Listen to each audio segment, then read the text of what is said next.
Puji Tuhan, saudara, malam hari ini kita akan belajar dari kitab Mazmur pasal yang ketiga. Ya, Mazmur pasal ketiga, kita akan belajar tentang kekuatan doa di tengah badai hidup. Ya, Mazmur 3 ayat 1 sampai selesai. Mazmur 3 ayat 1 sampai terakhir, demikian bunyi firman Tuhan. Nyanyian pagi dalam menghadapi musuh. Mazmur Daud ketika ia lari dari Absalom anaknya. Ya Tuhan, betapa banyaknya lawanku. Banyak orang yang bangkit menyerang aku. Banyak orang berkata aku, baginya tidak ada pertolongan daripada Allah sela. Tetapi Engkau Tuhan adalah perisai yang melindungi aku.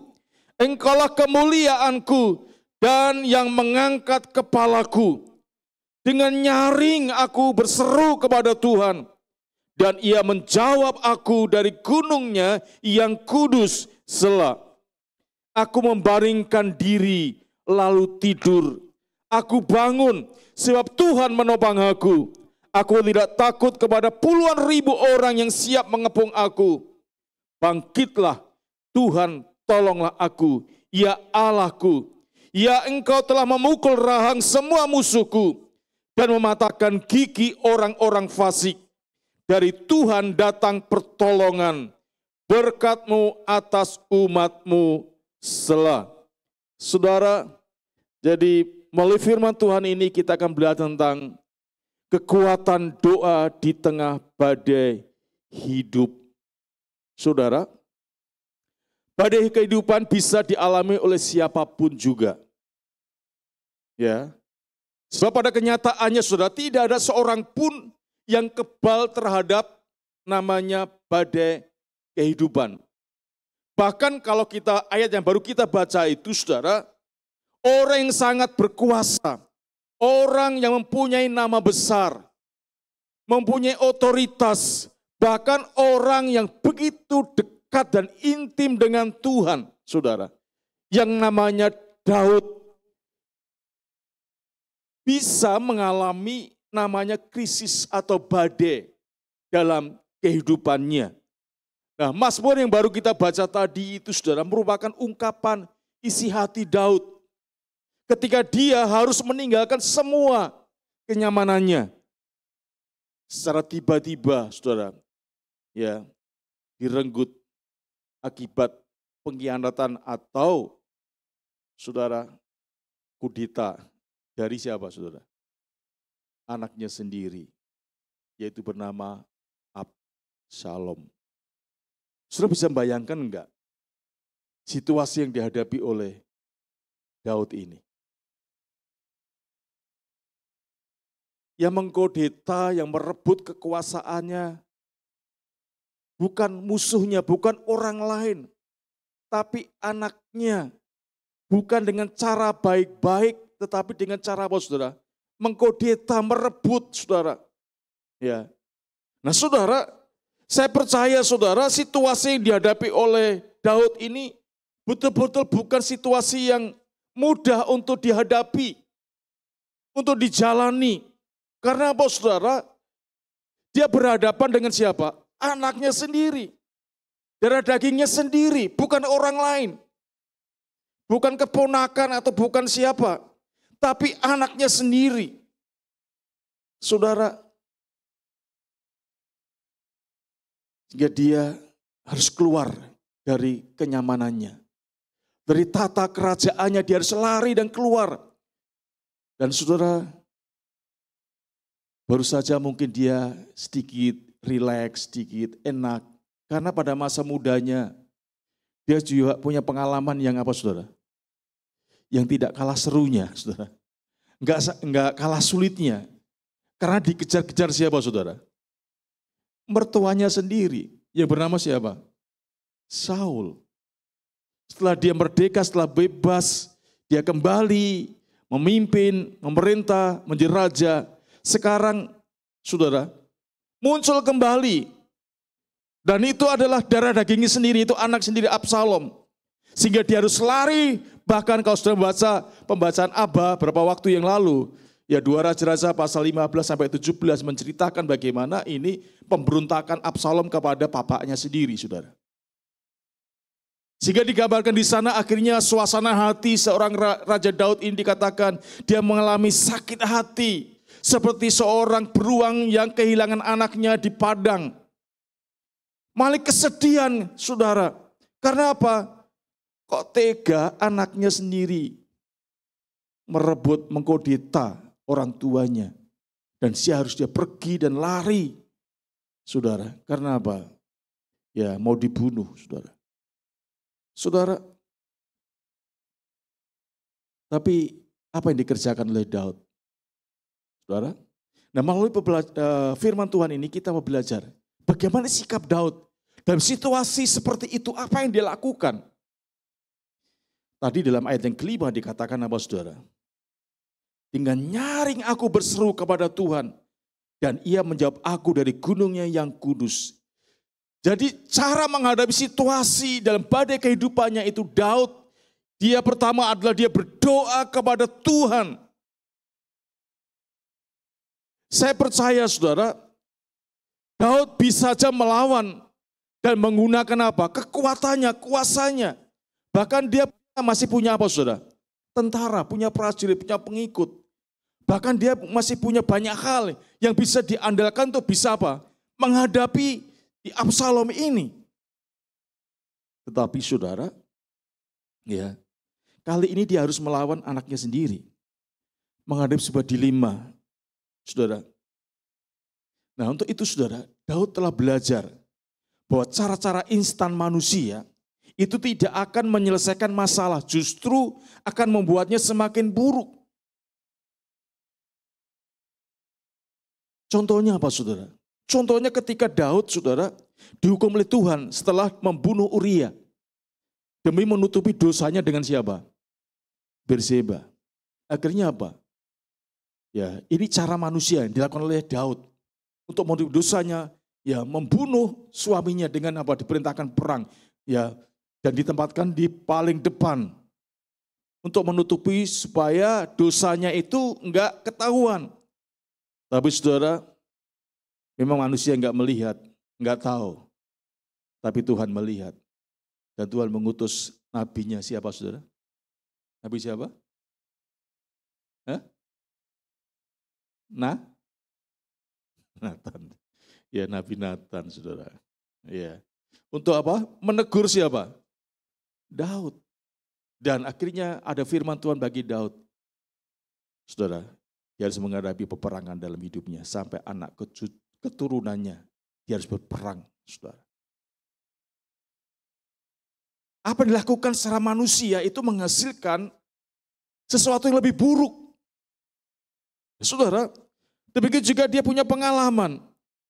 Yang kedua, Daud juga belajar bagaimana Tuhan memberi jalan keluar dengan apa? Mengirim Abigail ketika apa? Dia sama tentaranya mau membunuh siapa, saudara? Suami dari Abigail bernama siapa, saudara?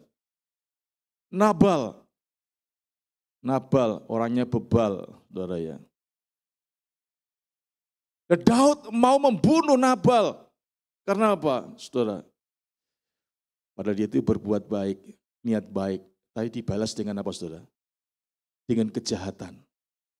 Sehingga Daud marah dan ingin membunuh Nabal. Bahkan semua orang laki-laki dan semua orang di sana. Dia ingin membunuhnya. Tapi untung ya ada Abigail. Akhirnya saudara, Daud tidak jadi berperang membunuh Nabal dan orang-orangnya yang pada waktu itu berbuat jahat terhadap utusan Daud, saudara. Ya. Jadi dari situ Daud belajar bagaimana cara menghadapi badai kehidupan yang sedang dialami pada waktu itu. Dia tidak mempersiapkan pasukannya untuk melawan Absalom bersama dengan para tentara atau pengikutnya, saudara. Enggak. Tapi yang dilakukan oleh Daud adalah dia berseru-seru kepada Tuhan. Ya, dengan suara nyaring aku berseru kepada Tuhan. Artinya Daud berdoa kepada Tuhan. Dari sini kita bisa belajar, seberat apapun persoalan hidup kita, jangan cepat-cepat berpikir bahwa masalah kita tidak ada solusinya. Atau jangan juga berpikir tidak ada lagi teman yang mau menopang kita dalam kesulitan hidup ini, saudara. Sehingga akhirnya kita mengambil jalannya sendiri, kemauannya sendiri, kehendak sendiri. Dan seringkali, saudara, apa yang kita lakukan itu bukan menyelesaikan masalah kita, tapi justru menimbulkan apa, saudara? Masalah yang lebih apa? Lebih buruk. Sebagaimana tadi dilakukan oleh Daud. Dia berusaha untuk menutupi dosanya dengan cara dia melakukan siasat yang betul-betul jahat, saudara. Dan hasilnya bukan menyelesaikan masalah, bukan menghasilkan perkara yang baik, tapi justru semakin, saudara, memperburuk situasi dan keadaan yang dihadapi oleh Daud. Dan demikian juga dari sini, saudara, kita belajar. Dari seberat apapun persoalan yang kita hadapi hari-hari ini, jangan cepat-cepat berpikir masalah kita tidak ada solusinya. Kemudian kita juga akhirnya, saudara, melakukan tindakan-tindakan semaunya kita sendiri dan tidak seturut dengan apa yang Tuhan mau dalam kehidupan kita. Saudara, kita harus ingat bahwa kita punya Bapa yang senantiasa membuka telinganya untuk mendengarkan persoalan anak-anaknya. Kalau saudara baca dalam 1 Petrus 3 ayat 12, coba kita baca 1 Petrus 3 ayat 12. Bisa dimunculkan 1 Petrus 3 ayat 12. Ini kita punya Bapa yang luar biasa, saudara. Ya. 1 Petrus 3 ayat 12. Ya. Matanya tertuju siapa, saudara? Sebab mata Tuhan tertuju kepada orang-orang benar. Dan telinganya kepada apa? Permohonan mereka yang minta tolong. Jadi kita punya Bapa, punya Tuhan yang matanya selalu tertuju kepada kita. Dan telinganya mendengar setiap permohonan kita. Oleh karena itu jangan kita buru-buru, saudara, cepat berpikir bahwa masalah yang kita hadapi nggak ada solusinya, bahkan nggak ada orang yang mau tahu dengan keadaan kita. Kita punya Bapa yang begitu peduli atas kehidupan kita, anak-anaknya. Saudara, kita percaya nggak bahwa kita punya Tuhan yang turun dari surga ke dunia ini dengan satu tujuan untuk apa, saudara? Untuk menyelamatkan kita, untuk menebus dosa kita. Kalau Bapa dia memberikan anak yang tunggal, masa akan hal yang lain Tuhan nggak akan kasih? Coba kalau saudara baca dalam kitab Roma, ya, Roma 8.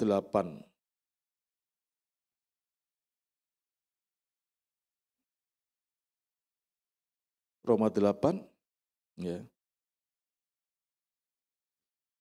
Ayat 32 dikatakan di sana. Ia yang tidak menyayangkan anaknya sendiri, tetapi yang menyerahkannya bagi kita semua. Perhatikan kalimat berikutnya. Bagaimanakah mungkin ia tidak mengaruniakan segala sesuatu kepada kita bersama-sama dengan dia? Kalau anaknya satu-satunya diberikan kepada kita, Paulus katakan bagaimana mungkin ia tidak mengaruniakan segala sesuatu kepada kita. Artinya, saudara,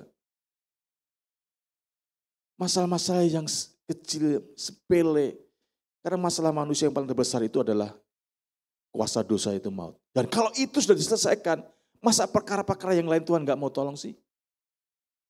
Tuhan gak mau peduli sih? Oleh karena itu jangan buru-buru kita mengambil kesimpulan bahwa ketika kita mengalami badai kehidupan ini, udah gak ada solusinya, gak ada jalan keluarnya. Bahkan gak ada orang yang mau peduli dengan kita. Mungkin manusia bisa, tapi kita punya Bapa. Sekali lagi, kita punya Tuhan. Dalam 1 Petrus tadi dikatakan, matanya tertuju kepada orang-orang benar. Siapa orang-orang benar itu? Orang-orang yang dibenarkan. Siapa orang yang dibenarkan? Orang yang ditebus oleh Tuhan. Yang diampuni Tuhan. Yaitu kita semua anak-anak Tuhan. Mata yang tertuju kepada kita. Mata yang menjelasah seluruh dunia ini. Saudara.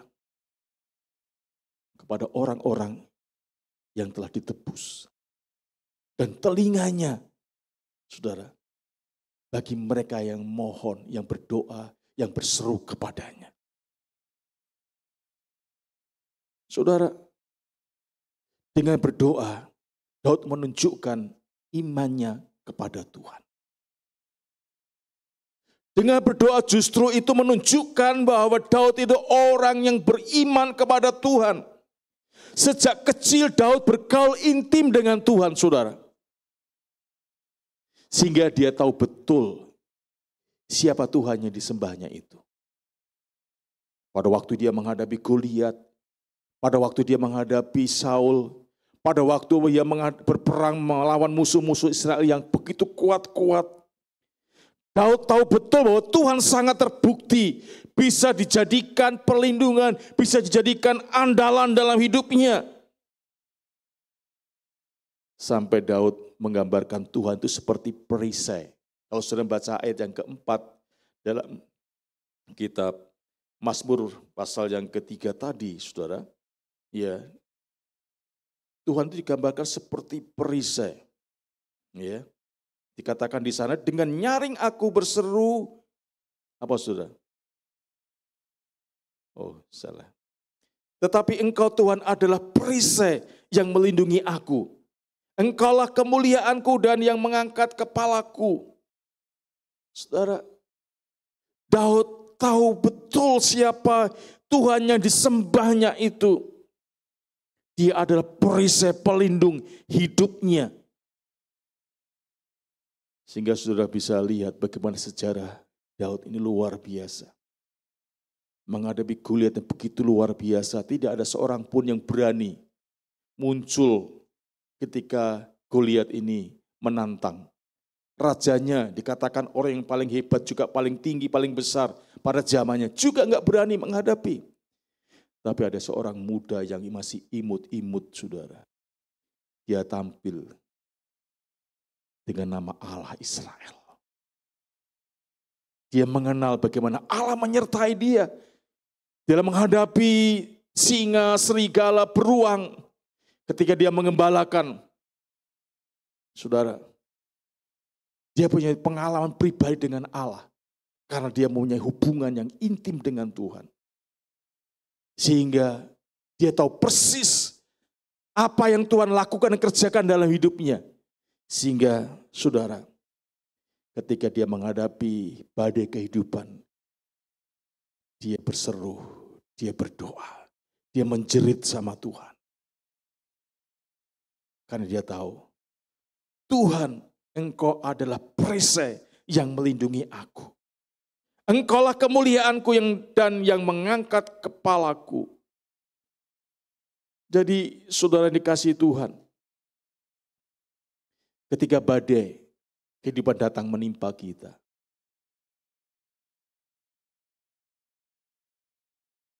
jangan lari dari Tuhan. Artinya semakin menjauh, memisahkan diri dengan Tuhan.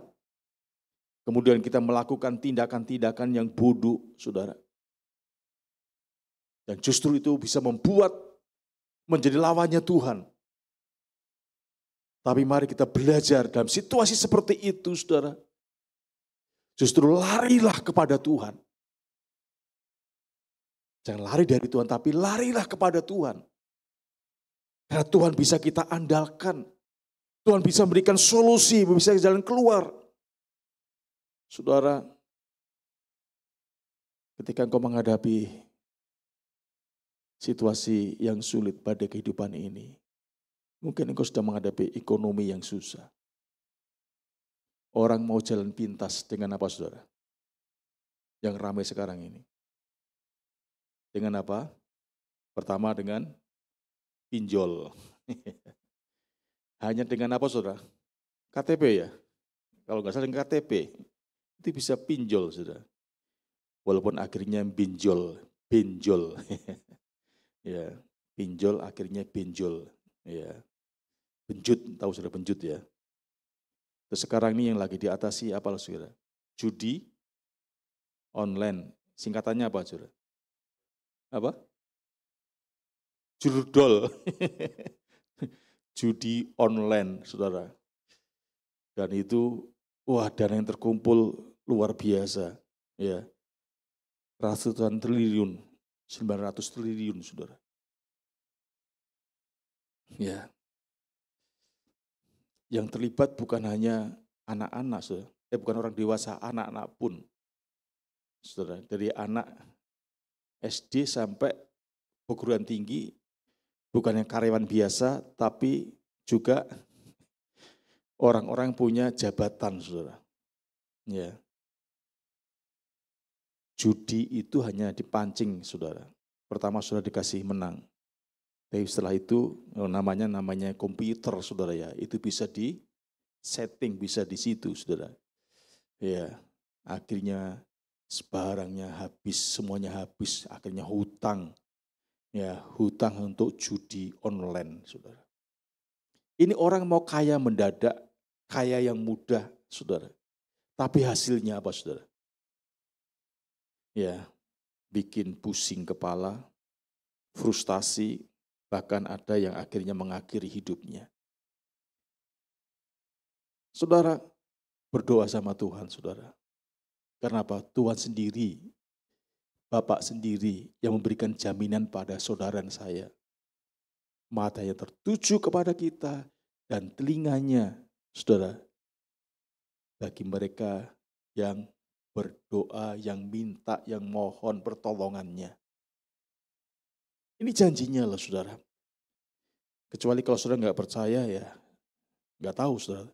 Tapi saya percaya kita sebagai orang-orang beriman kepada Tuhan, kita harus percaya bahwa Tuhan itu ya dan amin sebagaimana dikatakan dalam pujian tadi, saudara. Itu yang pertama, berdoa.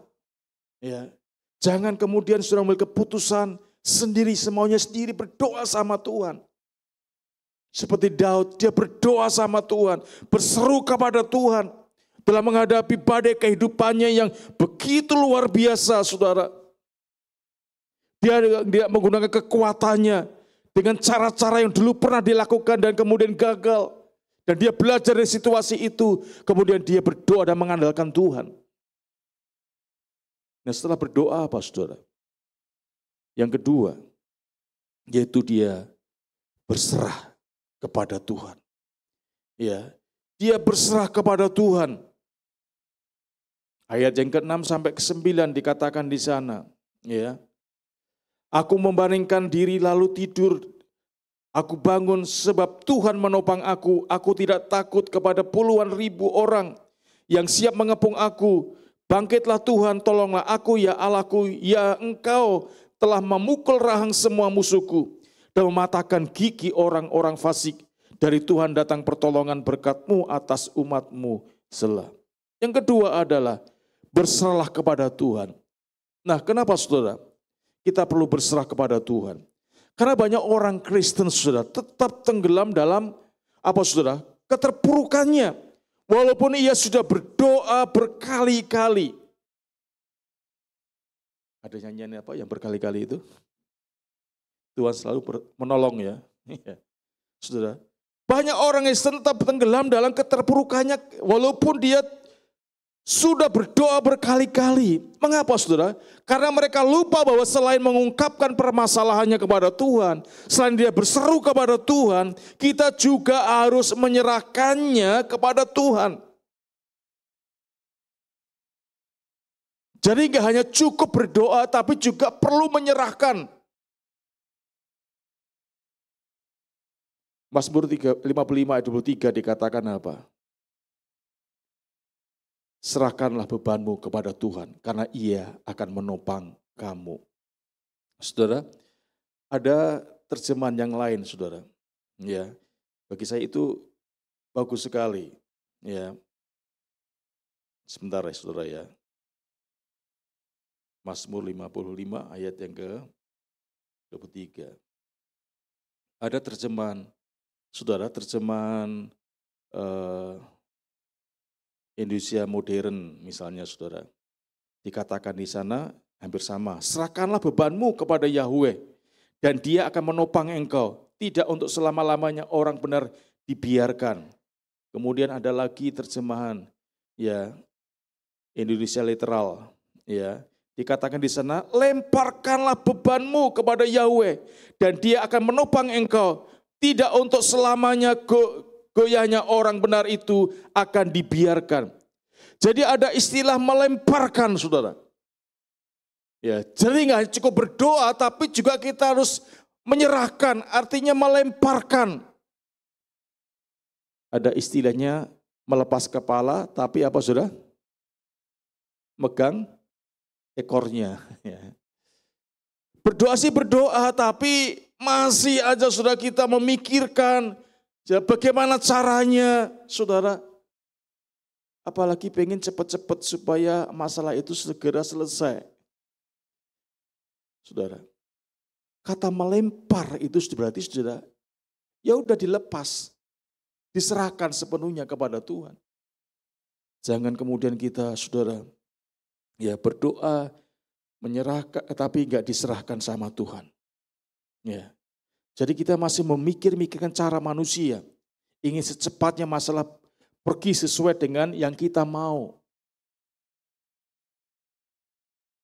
Kalau ini yang kita kerjakan, saudara, yakinlah saudara, suatu saat kita akan tenggelam dalam depresi. Kalau selalu berusaha supaya hidup berjalan sesuai dengan apa yang kita mau. Bukan apa yang Tuhan mau. Berdoa-berdoa, tapi masih kemauan kita. Untuk itu maka perlu dilemparkan, perlu diserahkan sepenuhnya kepada Tuhan. Jadi enggak kita pegang terus. Kita lepaskan, kita lemparkan itu kepada Yahweh, kepada Tuhan. Tuhan berkata Dia akan menopang kita. Sebab apa? Tidak untuk selamanya orang benar akan goyah, dibiarkan goyah. Ada waktunya. Itu berarti saudara, tidak seperti apa yang kita inginkan, kehendaki. Kita pengennya selalu apa saudara? Kalau berdoa pengennya selalu apa saudara? Instan. Ya, apalagi dunia sekitar kita selalu ada instan. Pengennya semua serba cepat sehingga enggak salah. Kalau sekarang ini saudara, ya orang sabar itu sangat apa saudara? Sangat langka. Kalau kita makan, saudara, di tempat yang ramai, saudara, ya, aduh, saudara, ya, ada yang marah-marah, saudara. Kemudian kata-kata kotor keluar, saudara. Ya, ada rumah makan baru di CSB, saudara. Ya, yang beli antri pegawainya cuma 2, saudara. Ya, disalib begitu, saudara. Wah, saudara. Marahnya itu sampai orang lihat semua, saudara.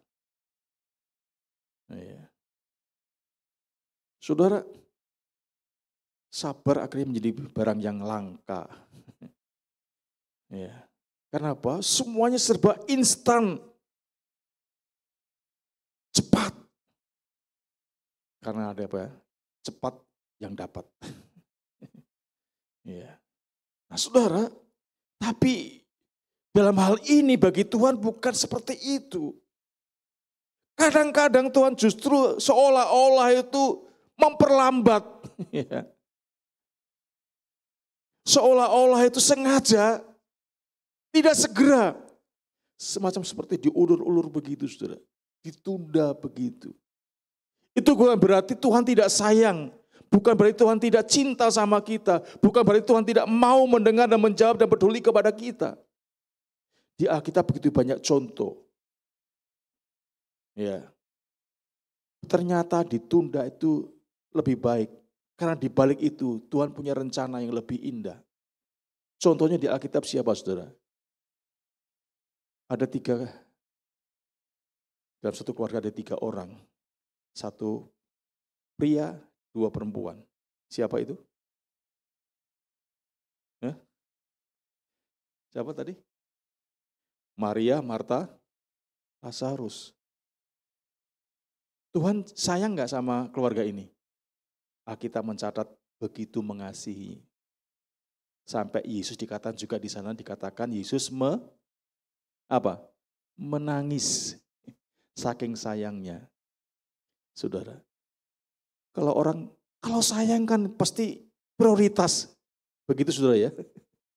Kalau sayang, kalau mengasihi prioritas, tapi justru di tengah perjalanan itu, saudara, ya Tuhan nggak mengerjakan, justru sengaja ditunda sampai akhirnya Lazarus mati.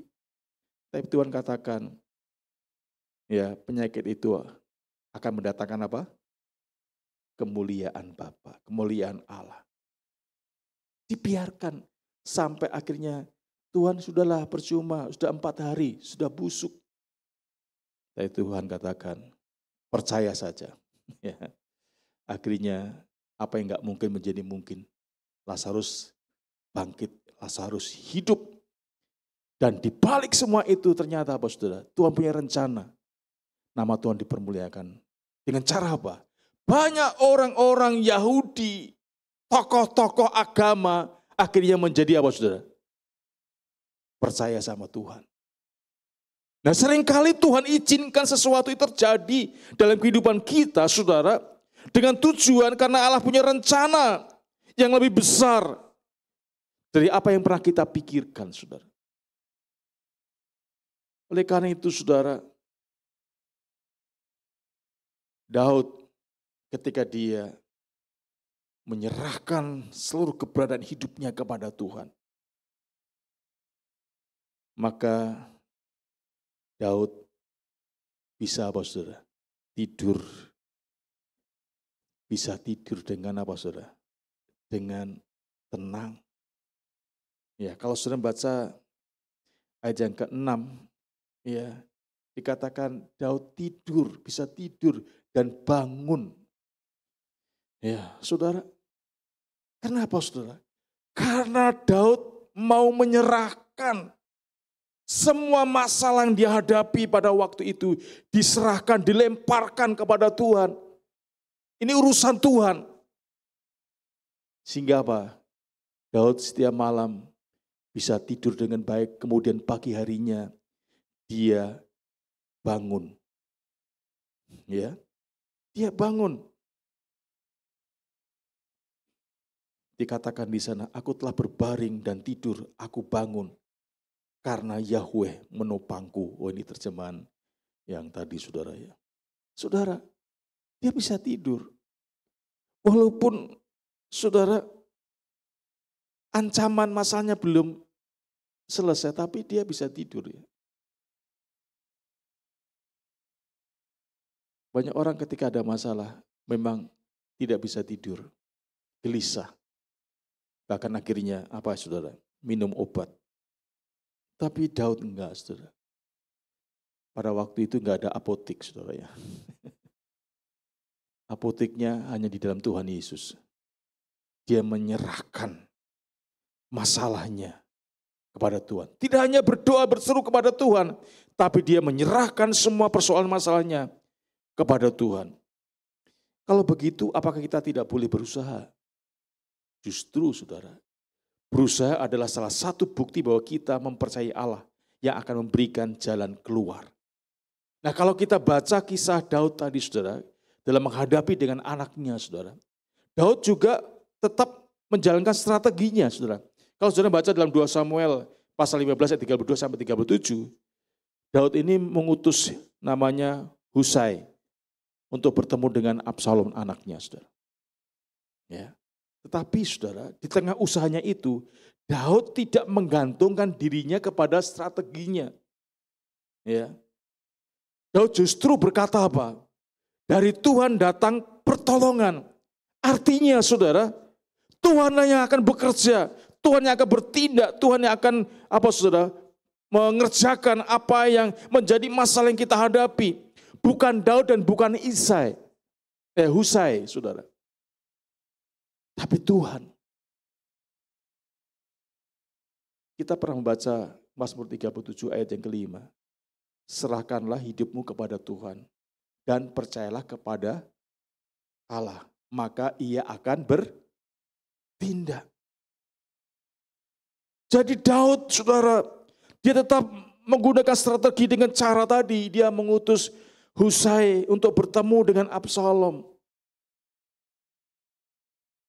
Tapi di atas semuanya itu tetap dia mempercayakan dan menyerahkan dan mengandalkan Tuhan. Sehingga dia berkata, dari Tuhan datang pertolongan. Ayat yang ke-9 dikatakan di sana. Itulah saudara arti dari sebuah kata berserah. Bukan berarti kita diem saja saudara. Ya, bukan berarti kita enggak berbuat apa-apa. Tetap saudara berusaha, bekerjalah saudara. Ya, tapi di balik semuanya itu tetap saudara harus mengandalkan dan menyerahkan sepenuhnya kepada Tuhan. Tuhan yang bisa membuka jalan, Tuhan yang bisa mengatur segala sesuatunya menjadi lebih baik dibandingin kalau kita mengusahakan kekuatan kita sendiri.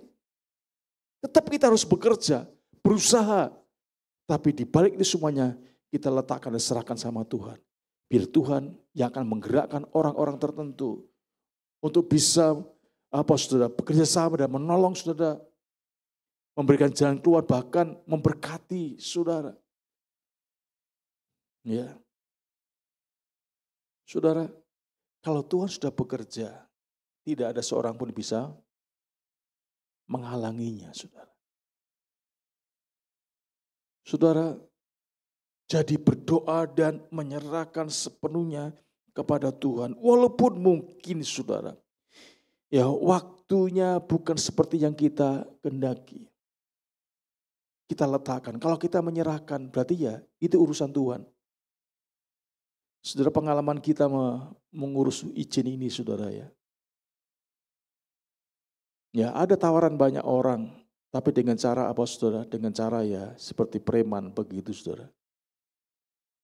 Dulu waktu kita dengan Pak Cengti, waktu ngurus di daerah Kesonean, ya, saudara, kita kerjasama dengan Ansor ya, Ansor saudara ya, dia punya pasukan, belum rapat, belum apa saudara, ya itu Baperkam sudah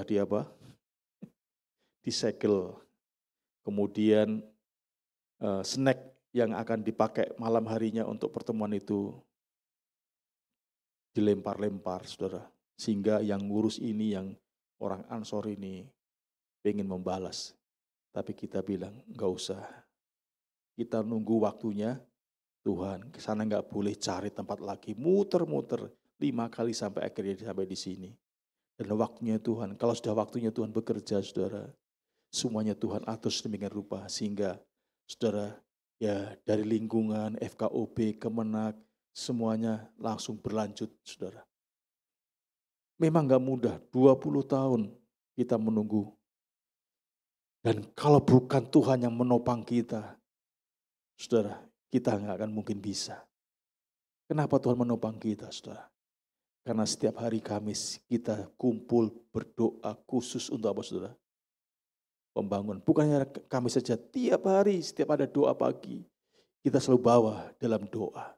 Kita serahkan dalam tangan Tuhan. Dan Tuhan mengatur dengan caranya. Sehingga pada akhirnya tanggal 7 September yang lalu, gereja ini diresmikan. Secara resmi, saudara. Karena apa? Karena masih ada orang-orang yang berdoa dan berserah kepada Tuhan. Sehingga dari Tuhan datang pertolongan. Kemudian yang terakhir, saudara. Yang terakhir, yang ketiga, melekat pada Tuhan itu mengubah cara pandang kita. Melekat pada Tuhan mengubah cara pandang kita.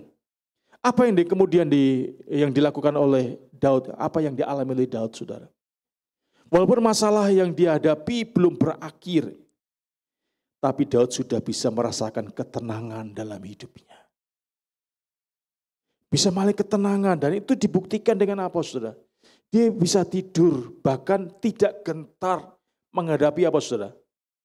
Musuh-musuhnya. Nah, saudara, dia nggak gentar, nggak takut. Artinya ada ketenangan. Karena apa, saudara? Dia melekat sama Tuhan. Sehingga akhirnya ada cara pandang yang berbeda ketika menghadapi masalah. Saudara, karena apa, saudara? Karena Roh Kudus, saudara, mengubah Daud. Mengubah cara pandang Daud menghadapi masalah. Sehingga apa yang tadinya terasa mustahil ternyata masih ada harapan. Apa yang tadinya terlihat gelap gulita, ternyata ada terang Tuhan di sana. Nah, saudara, mari kita mengarahkan pandangan kita kepada Tuhan. Sering kita menyatakan melalui pujian nyanyian kita, bagi Tuhan tak ada yang mustahil. Tidak ada perkara yang sulit bagi Tuhan. Semuanya bisa diselesaikan oleh Tuhan. Saudara, oleh karena itu saudara, mari kita belajar dalam menghadapi masalah ini. Apapun masalah yang saudara hadapi, badai kehidupan apapun sebesar apapun saudara yang menimpa hidup kita, mari saudara, berdoalah dan berserahlah kepada Tuhan yang adalah sumber pertolongan kita. Sebab tangan Tuhan selalu terbuka bagi kita yang mau datang kepadanya. Roh Kudus akan memberikan pencerahan dalam kehidupan kita, akan menguasai hati dan pikiran kita, supaya hati kita terarah kepada Dia. Nah, kalau arah kepada Dia, saudara, maka saudara, apapun yang terjadi di sekitar kita, itu tidak akan membuat kita menjadi orang yang ketakutan, cemas, khawatir, bahkan bisa tertekan, stres, enggak saudara. Karena mata kita tertuju kepada Tuhan. Kalau mata kita tertuju kepada Tuhan, sepenuhnya fokus kepada Tuhan, percayalah saudara, tangan Tuhan yang akan turun dan menopang saudara.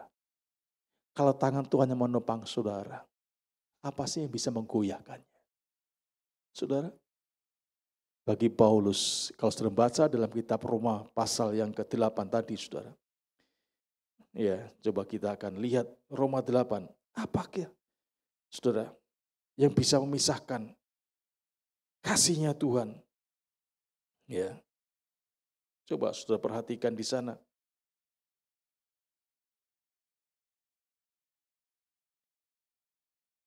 Ya. Siapakah yang akan memisahkan kita dari kasih? Wah, ini terjemahan, sebentar saudara, ini terjemahan yang tadi saudara. Ada Hamasiahnya. Nanti saudara kok Alkitabnya baru. Terjemahan bahasa Indonesia. Ya. Siapakah yang akan memisahkan kita dari kasih Kristus? Penindasan atau kesesakan atau penganiayaan atau kelaparan atau ketelanjangan atau bahaya atau pedang.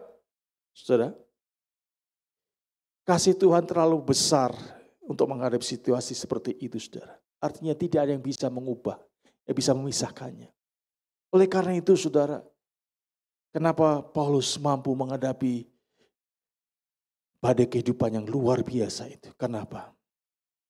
Ada kasih Kristus yang memelihara hidupnya. Nah, kasihnya Tuhan itu nggak bisa dipisahkan oleh apapun. Pedang, ketelanjangan, kelaparan, apapun tidak akan bisa memisahkan. Karena apa? Dia ada dalam topangan tangan Tuhan, dalam kasihnya Tuhan. Oleh sebab itu pada malam hari ini saudara, apapun yang kau hadapi, jangan lari dari Tuhan.